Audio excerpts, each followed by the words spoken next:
Je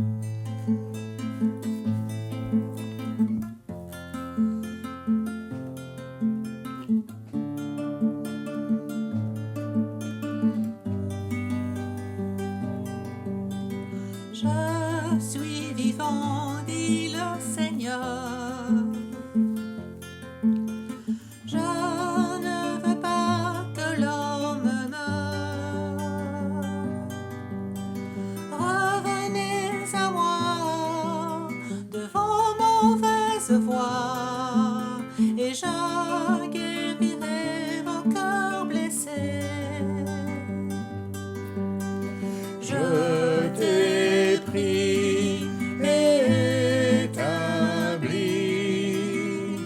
comme sentinelle sur le pays. Je t'ai pris et établi comme sentinelle sur le pays. Si vous écoutez ma parole,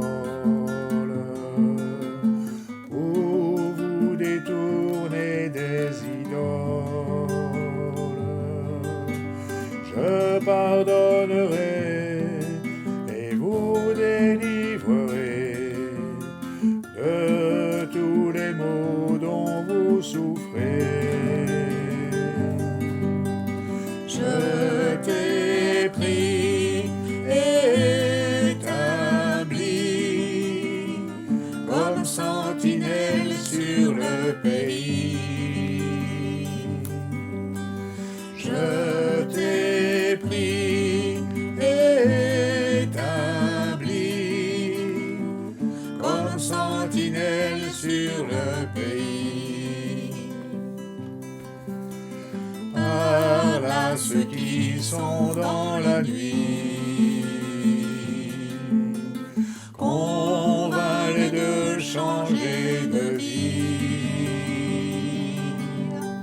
préviens-les du danger qui les frappera quand l'ennemi les surprendra.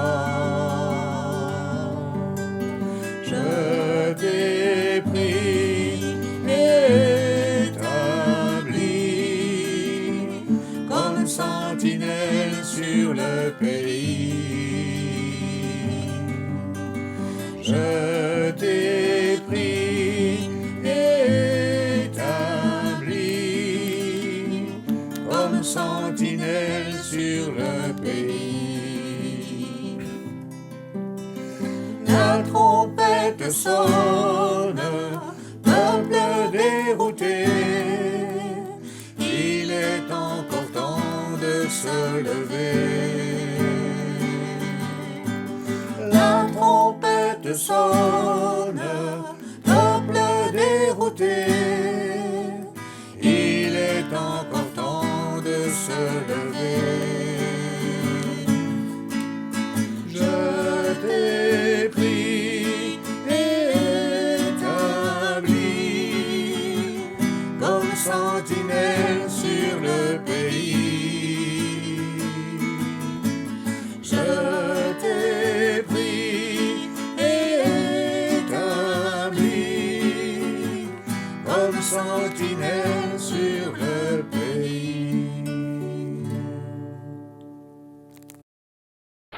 Quelle est la valeur essentielle qui anime ma vie? Le cinéma, le sport, l'amour, le boulot, pas ce qu'on veut. Quelle est la valeur essentielle qui anime ma vie? Ben moi, j'ai réfléchi à la question évidemment, et je me suis dit, est-ce que c'est ta vie de citoyen belge? Pas vraiment ce qui m'excite beaucoup. Hein. Est-ce que c'est ta vie de chrétien? Ah, c'est déjà beaucoup mieux. Ma vie de chrétien, ça me plaît bien. Est-ce que c'est ta vie d'époux? Ah oui, ça me plaît bien beaucoup. Parce que j'ai une chère épouse qui m'aime beaucoup. et que je peux aussi aimer. Comment, dans le fond, apprécier ce qu'on a? Comment évaluer ce qu'on a? Ou ce qu'on pense qu'on devrait avoir? Comment? Quels sont les repères? Les repères que donne la Bible pour que nous soyons bien, que nous soyons même très bien. L'apôtre Paul, dans une de ses lettres, nous en donne une description. Voilà ce qu'il dit, 1 Corinthiens 13, 4 à 7. Je vous lis. Donc, 1 Corinthiens 13, 4 à 7. L'amour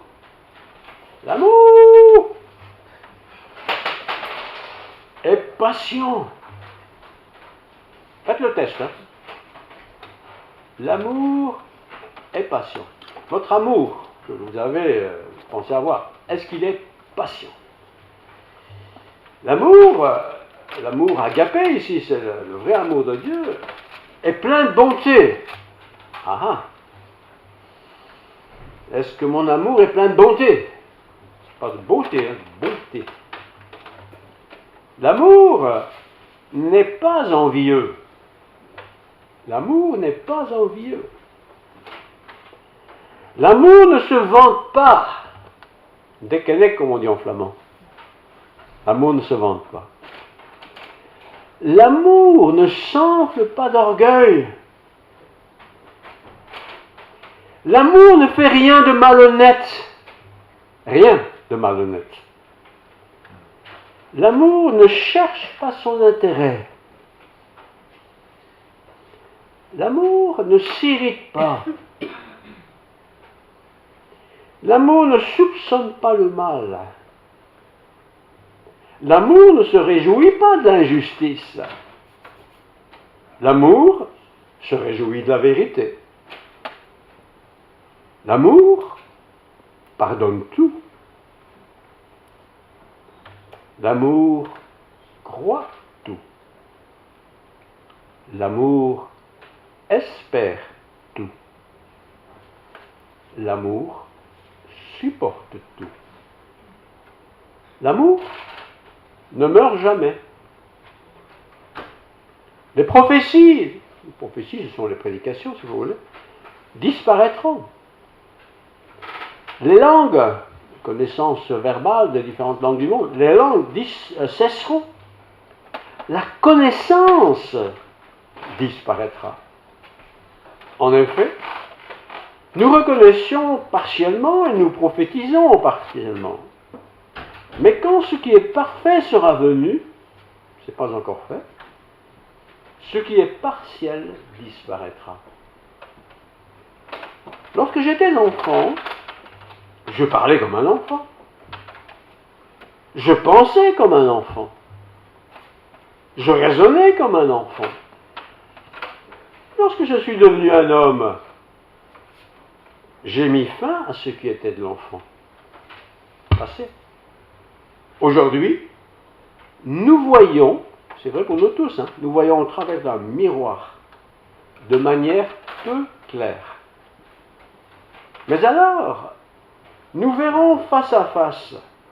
Aujourd'hui, je connais partiellement, mais alors je connaîtrai complètement comme j'ai été connu. Je connaîtrai comme j'ai été connu. Le j'ai, c'est Dieu. Maintenant, donc, ces trois choses restent. La foi, je crois. L'espérance, je l'espère. Et l'amour. C'est l'amour ici, c'est agapé. Un amour sans calcul.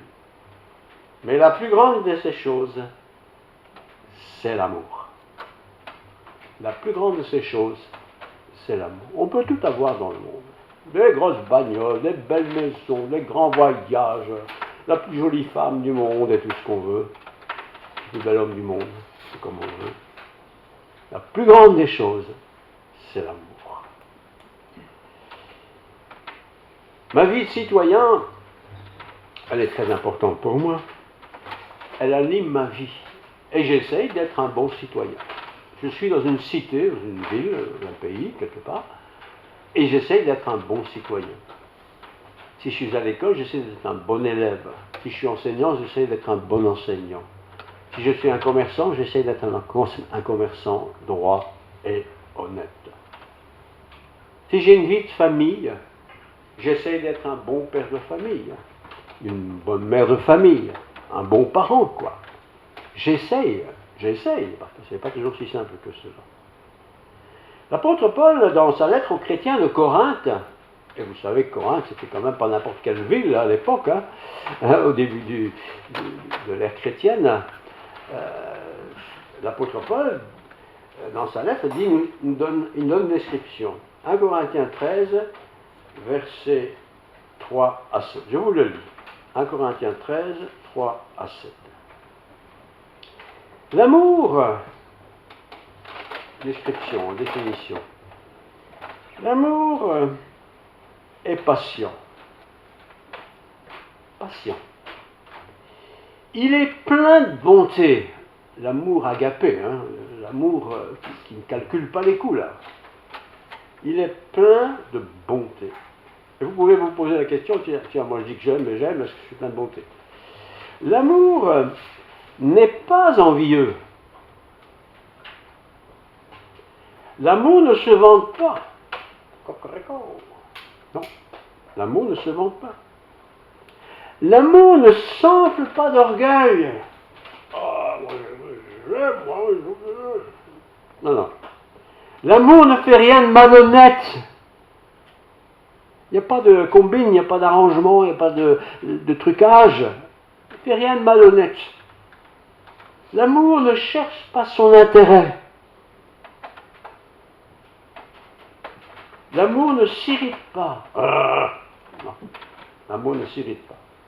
Il ne soupçonne pas le mal. Vous imaginez le genre d'amour que la Bible déclare. Il ne soupçonne pas le mal chez l'autre. Il ne se réjouit pas d'injustice. Non. Il ne se réjouit que de la vérité. La vérité. Il pardonne tout. Tout. Oui, tout. Il pardonne tout. Même ça. Oui, même ça. Chacun peut mettre un nom là-dessus. Il croit tout. Il espère tout. Il supporte tout. Eh bien, dites donc, c'est quelques phrases, à Corinthiens 13. Quelques phrases. Mais qui ont une telle profondeur, une telle intensité d'amour. Alors quand on dit, allez, tu as 15 ans, 16 ans et tu es amoureux de quelqu'un, je t'aime. Attention. Oui, tu l'aimes, sûrement, un petit peu quand même, parce qu'il est joli, il est beau, il est sympa et tout. Mais l'amour vrai, même s'il était moche, tu l'aimerais? Non, dis pas que tu l'aimes alors. Rechercher l'amour, aspirer au don spirituel, mais surtout à celui de la prophétie. Comment évaluer l'amour que j'ai pour le prochain? Comment j'évalue ça? Oui, si je suis amoureux de quelqu'un, c'est pas trop difficile à évaluer. Cette fille-là, si je suis un homme, quel canon, j'aime pas tout, elle est toute belle, je suis jaloux. Oui. Mais si elle n'est pas belle, et que tu l'aimes quand même, tu ne crois pas que Dieu apprécie? Mais oui qu'il apprécie, bien sûr qu'il apprécie. Et celui ou celle qui est aimé de cette façon-là est heureuse, il m'aime. Même si il a un œil sur le quart d'11 comme c'est mon cas. Ou même si tu es boiteux. Ou même si tu n'es pas doué en maths à l'école. Dieu t'aime. Dieu t'aime. Dieu t'aime. Comment évaluer mon amour du prochain? Comment? Oui, comme au cinéma. C'est pas ça l'amour, ça c'est du cinéma, ça. Mais le vrai amour. L'amour qui n'est pas combinard, qui n'est pas calculateur, qui n'est pas arrangeur, qui n'est pas profiteur. Mais l'amour qui donne, c'est l'amour agapé, ça. Il donne. Il ne donne pas ce qu'il n'a pas, mais il donne ce qu'il a. L'apôtre Paul, dans sa lettre aux chrétiens de Corinthe, nous donne une description de ce qu'est l'amour. Je vous le lis. 1 Corinthiens 13, versets 4 à 7. L'amour, donc agapé, est patient. Donc chacun peut se dire, est-ce que moi je suis plutôt de style patient ou pas? L'amour est patient. Si ça m'énerve tout le temps, c'est pas trop l'amour que tu as, ou c'est un amour qui est plutôt, pas tout à fait le bon amour agapé, mais un amour un peu philéo comme ça. Philou, philéo, je profite de l'autre là. Non, c'est pas ça qu'il faut. L'amour est patient. L'amour agapé est plein de bonté. Plein de bonté. C'est pas un petit bon de temps en temps, c'est plein de bonté. Et c'est pas simplement bon parce qu'il a une tête sympathique. Il est plein de bonté, point, c'est tout. Voilà. L'amour ne se vante pas. Je n'aime pas plus que l'autre. Mais j'aime au moins autant que l'autre. Mais j'espère que j'aime plus que l'autre. Parce que je ne calcule pas. L'amour ne s'enfle pas d'orgueil. Oh, moi je suis un amoureux canon, Non. On ne se prend pas la tête parce qu'on aime. On aime agapé parce qu'on ne calcule pas. Je l'aime. Ma femme, mon mari, mes enfants, mes parents, mes frères, mes soeurs dans la foi, je les aime comme Christ a aimé l'Église. Ah ben dis donc. Il ne fait rien de malhonnête. Je le dis toujours. L'amour agapé ne fait rien de malhonnête. Il n'y a pas de combine derrière les choses. Il ne fait pas les choses parce qu'il y a un intérêt quelconque. Il ne fait rien de malhonnête. Il ne cherche même pas son intérêt. Il ne s'irrite pas. C'est pas facile ça. Irriter, c'est... Il ne s'irrite pas. Il ne soupçonne pas le mal. Il ne se dit pas, oui, tu combines là. Non, il ne soupçonne pas le mal. Il ne se réjouit pas de l'injustice. L'amour agapé ne se réjouit pas de l'injustice. Quand tu as de l'injustice, ça ne m'excite pas, croyez-moi bien. Mais il se réjouit de la vérité. La vérité. C'est pour ça qu'il faut toujours être honnête quand on est chrétien. Ce qu'on dit doit être vrai, authentique. J'aime pas, mais c'est vrai et c'est authentique et c'est comme ça. Mais il se réjouit de la vérité. Et la fin du verset, il pardonne tout. Tout! Il croit tout. Il n'est pas tout le temps en train de mettre en doute ce qu'on lui dit. Il croit tout. Il espère tout. Et il supporte tout. Pas mauvais, c'est canon. Ça, c'est l'écriture sainte. C'est la parole de Dieu. C'est l'amour que Dieu a eu pour nous. Et c'est parce qu'il a eu cet amour pour nous que le Christ a donné sa vie pour toute l'humanité. Dommage que toute l'humanité n'a pas compris ça. Mais si nous l'avons compris, nous avons un grand privilège. Parce que nous pouvons reproduire cela envers d'autres. L'apôtre Paul, je relis encore le verset 4, donc 13.3, 13.4. L'amour est patient, il est plein de bonté, l'amour n'est pas envieux, l'amour ne se vante pas, il ne s'enfle pas d'orgueil, il ne fait rien de malhonnête, il ne cherche pas son intérêt, il ne s'irrite pas, il ne soupçonne pas le mal, il ne se réjouit pas de la justice, mais il se réjouit de la vérité. On n'est pas dans le mensonge. On ne peut pas dire à quelqu'un je t'aime alors que tu ne m'aimes pas. C'est du mensonge. C'est du mensonge. Il pardonne tout. Tout. Pas ce qui t'arrange bien, mais aussi ce qui ne t'arrange pas, il pardonne tout. Il espère tout. Il supporte tout.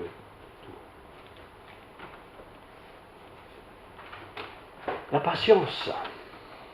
Voilà certainement un domaine dans lequel nous ne sommes pas tous excellents. Oui, on a tous un peu de patience. On a faim, on va manger dans une demi-heure, on a un peu de patience. Mais la patience dont il est question ici, c'est une autre patience. C'est une patience de réussite. C'est une patience pour nos enfants. Oui, ils sont à l'école, ils n'ont pas bien travaillé, on le sait bien, ils ont un peu joué trop, mais quand même, je vais les aider, hein. Je vais les aider. Je vais les encourager, je ne vais pas arrêter de les enguirlander du matin au soir et du soir au matin non plus. Je vais les aider. Parce que j'espère qu'ils vont pouvoir réussir ce qu'ils ont entrepris. En toute liberté. Ancien Testament, c'est intéressant parce que on pense parfois que l'Ancien Testament c'est un peu vieux comme ça, mais c'est pas vrai, vous savez. Genèse 11, versets 29 à 30. Voilà, Genèse 11, 29 à 30.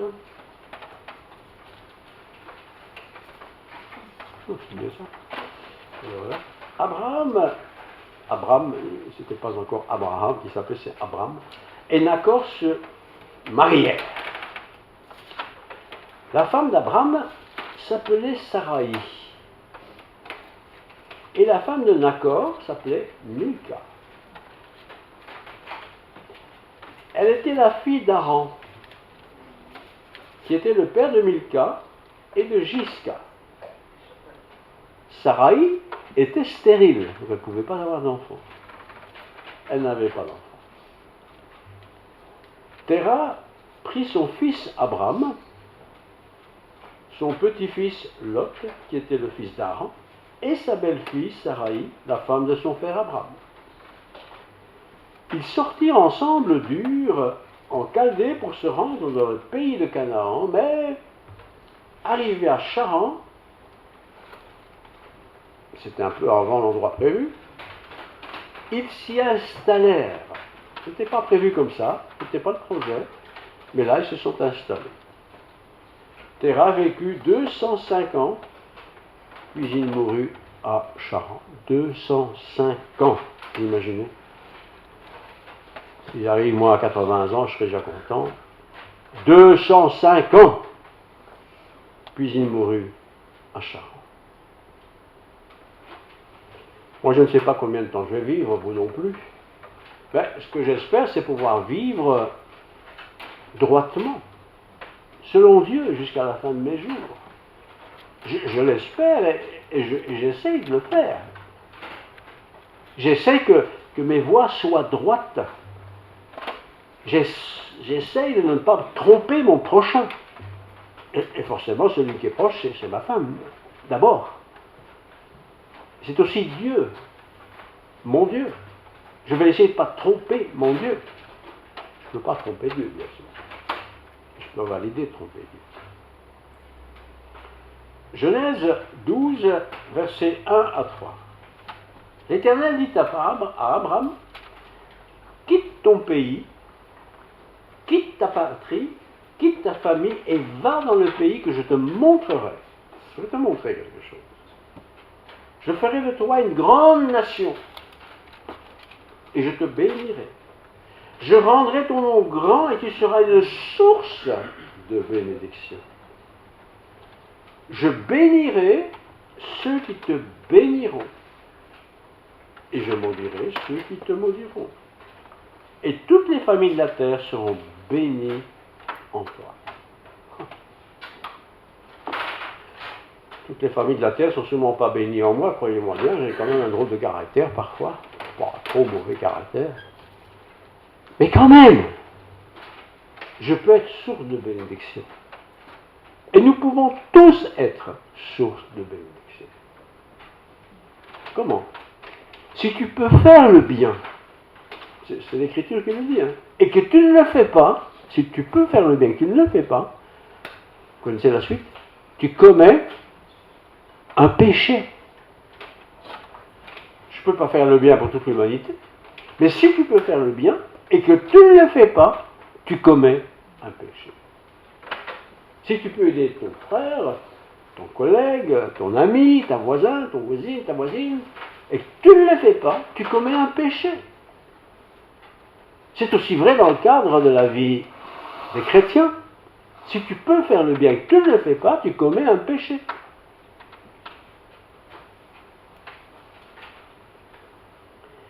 Jean 12, 1, 3, promesse de Dieu, grande nation. Problème, la femme est stérile. Quand la femme est stérile, ça veut dire qu'elle ne sait plus avoir d'enfants. Ça veut dire qu'elle ne sait plus avoir de descendance. C'est très frustrant. Alors qu'est-ce qu'on fait dans ces cas-là? On se dit, il ne peut rien, c'est comme ça. Je vais aller avec une autre femme? Ou avec un autre homme? Non, je ne peux pas faire ça. Je suis marié, j'ai fait une alliance. Il faut que je respecte cette alliance. Et si vous voulez un jour vous fiancer, respectez cet engagement. Prenez-le au sérieux, cet engagement. N'allez pas trop vite en besogne. Il ne faut pas calculer non plus. Mais il faut peser le pour et le contre. Dans la Genèse chapitre 13, versets 14 à 18, nous sommes en Égypte. Il y avait une femme qui s'appelait Sarah et qui était belle. Très belle. Très très belle. Mais elle avait la crainte d'Abraham. Elle avait tellement de crainte d'Abraham qu'elle en a oublié Dieu. Elle a oublié Dieu à cause de la crainte. Il avait perdu la patience. C'est trop beau. Je ne vais pas tout vous lire, mais prenez chapitre 15, versets 1 à 6, je vous le dis brièvement. Après ces événements, la parole de l'Éternel fut adressée à Abraham, devenu Abraham après, dans une vision. Il dit, Abraham, n'aie pas peur. Je suis ton bouclier et ta récompense sera grande, très grande. Quelle promesse de la part de Dieu. Hein? Abraham répondit, Seigneur éternel, que me donneras-tu? Que me donneras-tu? Je m'en vais sans enfant. Et l'héritage de mes biens, c'est Eliezer de Damas qui va en profiter. J'aurai rien. Qu'est-ce que tu peux me donner? Qu'est-ce que je vais avoir? Abraham dit, tu m'as donné, tu ne m'as pas donné de descendance, et c'est un serviteur de ma famille qui sera ton héritier. Alors l'Éternel lui adressa la parole. Ce n'est pas lui qui sera ton héritier. Ce n'est pas lui. Mais bien celui qui naîtra de toi. Ah, quelqu'un va naître de moi. Je serai le papa de quelqu'un. Et c'est lui qui va être héritier. Après l'avoir conduit dehors, il dit, regarde vers le ciel et compte les étoiles.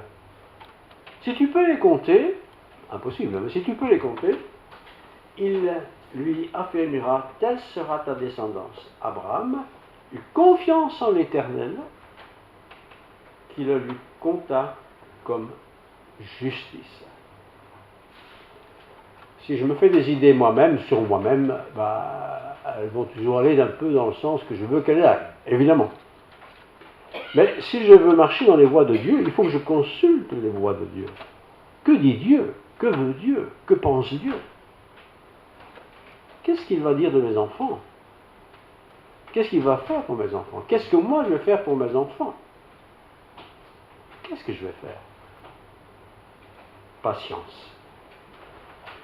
Genèse 15 à 6, après ces événements, la parole de l'Éternel fut adressée à Abraham dans une vision. Il dit à Abraham, n'aie pas peur, n'aie pas peur. Je suis ton bouclier. Dieu est son bouclier, vous imaginez ça? Et ta récompense sera très grande. On pense parfois d'avoir confiance en Dieu, s'occuper de Dieu, ou laisser le contrôle à Dieu, on n'aura plus rien à dire. Non, non, non. Tu peux faire confiance. Tu peux me faire confiance. Je vais te guider. Je vais t'inspirer. Je vais te bénir. Je vais dire du bien de tes enfants, de tes descendants. Je vais le faire. Laisse-moi faire. Laisse-moi faire. Abraham eut confiance. Verset 6. Jean 15, versets 1 à 6. Après ces événements, la parole de l'Éternel fut adressée à Abraham dans une vision. Il dit à Abraham, n'aie pas peur. N'aie pas peur. C'est pas un rêve, hein? C'est pas un film télévisé. Voilà. Je suis ton bouclier et ta récompense sera grande. Parfois on pense que Si on suit les préceptes de Dieu, surtout dans l'Ancien Testament, on se dit, mais c'est compliqué quand même, hein. Moi je ne saurais jamais faire ça, c'est pas possible. Mais si, tu peux le faire. Tu peux le faire parce que je t'accompagne, dit Dieu. Je suis avec toi tous les jours. Jusqu'à la fin du monde, à la fin de ta vie, je suis là. Je serai là. Tu peux compter sur moi. Alors l'Éternel lui adressa la parole. Ce n'est pas lui qui sera ton héritier. Ah ah, changement d'orientation. Mais bien celui qui naîtra de toi. Ce n'est pas celui qui a adopté qui sera ton héritier. Mais c'est celui qui naîtra de toi, de ta descendance, de tes enfants. Après l'avoir conduit dehors, il me dit, regarde vers le ciel et compte les étoiles. Si tu peux les compter, impossible, mais si tu peux les compter,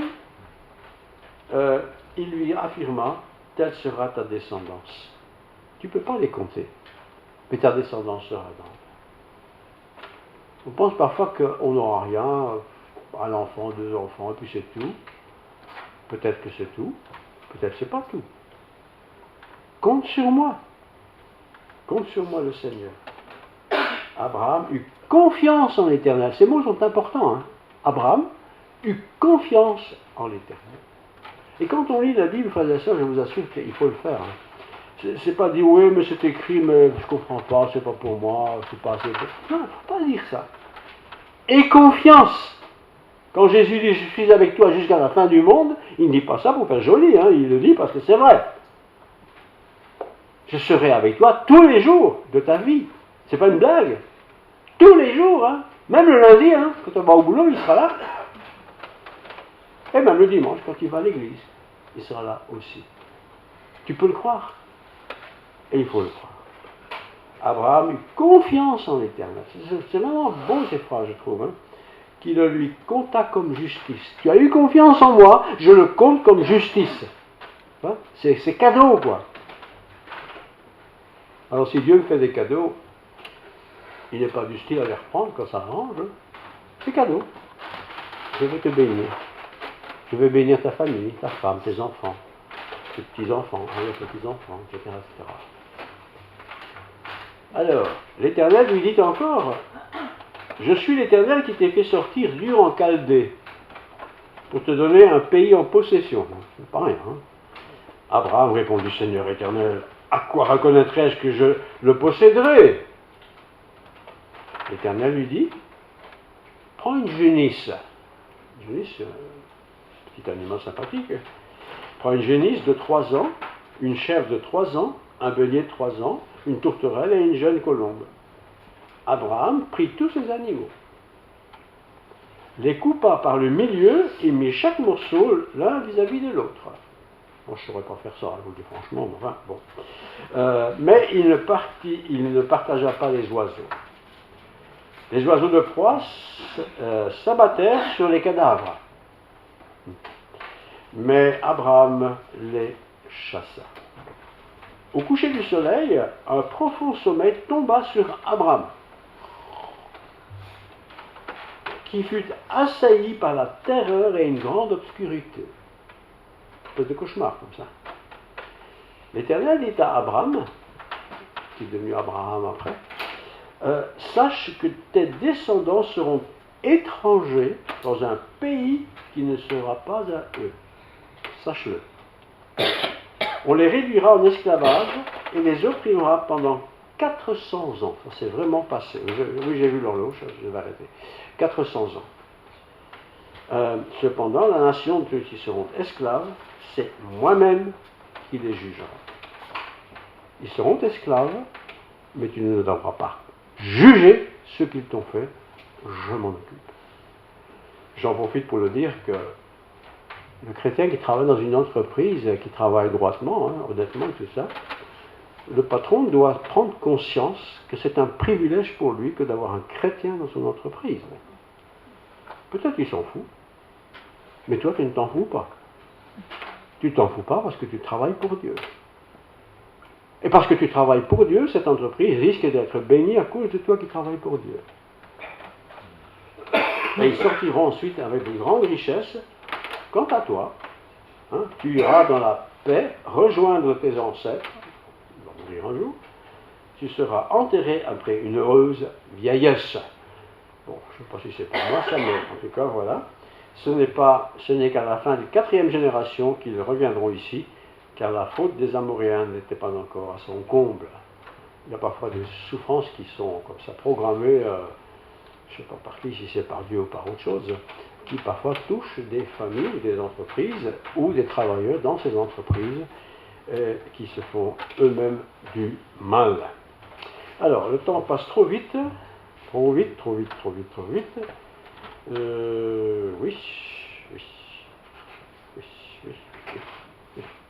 Je vais sauter directement à la fin.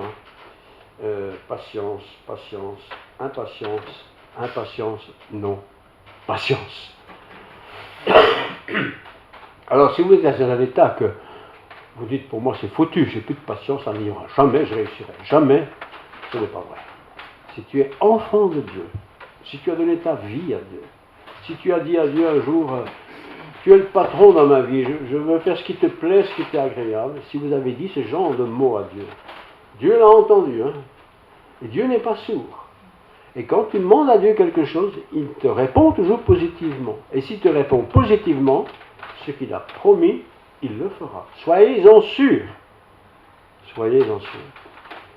Et si demain tu te lèves et te dis, bah oui, c'est comme hier, bah oui, mais hier c'était hier, aujourd'hui c'est aujourd'hui, mais il t'a fait une promesse, cette promesse, il va te l'accomplir. Fais confiance en Dieu. Alors, la Bible est grosse, hein, mais je vais quand même vous lire le verset 14 du chapitre 18. Voilà. Y a-t-il quoi que ce soit d'étonnant de la part de l'Éternel? Il n'y a rien d'étonnant de la part de l'Éternel. Vous savez, parfois on a des projets ou des rêves, ou une réussite à l'école, on dit moi ça n'arrive pas, je ne saurais pas, c'est pas possible. Non, ça c'est l'humain ça. Car avec Dieu, tout est possible. Tout est possible. Il est possible que tu trouves un chouette mari. Il est possible que tu trouves une chouette femme. Il est possible que tu aies des beaux enfants. Il est possible que tes enfants réussissent à l'école. Et tout ça est tout à fait possible. Fais confiance en Dieu. Fais confiance. Et si Dieu a dit tu peux me faire confiance, alors surtout ne doute pas de ça. Car Dieu accomplira toujours, absolument toujours, ce qu'il a promis. Donc, au moment fixé, je reviendrai vers toi à cette même époque et Sarah aura un fils. Ce qui n'était pas possible est devenu possible. Elle a eu un fils. Et avoir un fils, c'était évidemment un gros privilège. Sarah mentit en disant « Je n'ai pas ri ». Elle avait ri. Et c'était moqué de Dieu. Elle a dit « C'est une blague, jamais ça n'arrivera ». Et Dieu était fâché.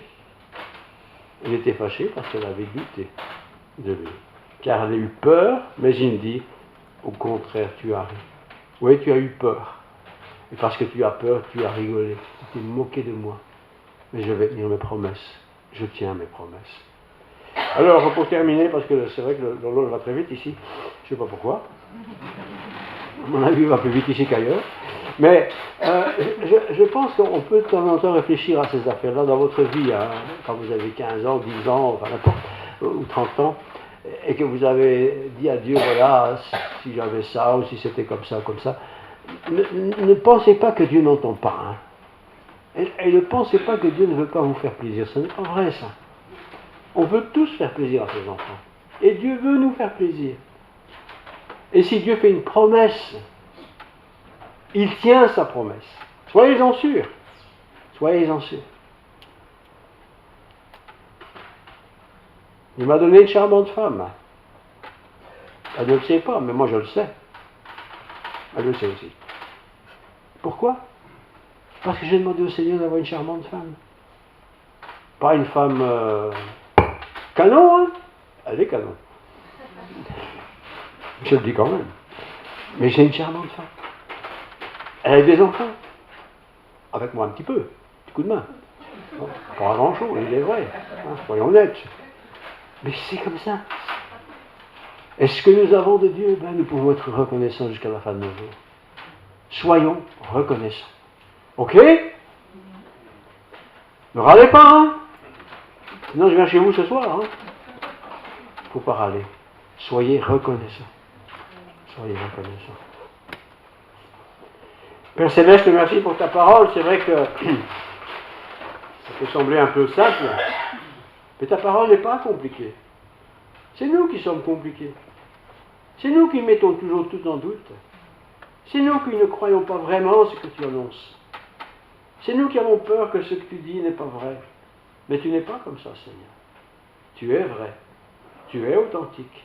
Tu tiens parole. Tu es avec nous tous les jours jusqu'à la fin du monde. Tu nous accompagnes et tu nous soutiens. Tu nous aimes, Seigneur. Tu aimes ce que nous aimons, parce que tu es amour. Sois loué. Que la grâce de Dieu, la paix du Christ, la plénitude de l'Esprit Saint soit sur nous tous. Que cette semaine soit pour nous tous une belle semaine, agréable, où nous puissions profiter des choses de la vie, être des sources de bénédiction pour ceux qui nous entourent. Que nos patrons soient bénis à cause de nous. Que nos écoles soient bénies à cause de nous. Que les commerces où nous achetons nos affaires soient bénis à cause de nous. Oui, Seigneur, nous voulons être de tes serviteurs, de tes servantes. Merci, Seigneur, pour l'attention que tu nous portes à tous. Gloire à ton nom. Amen. Amen.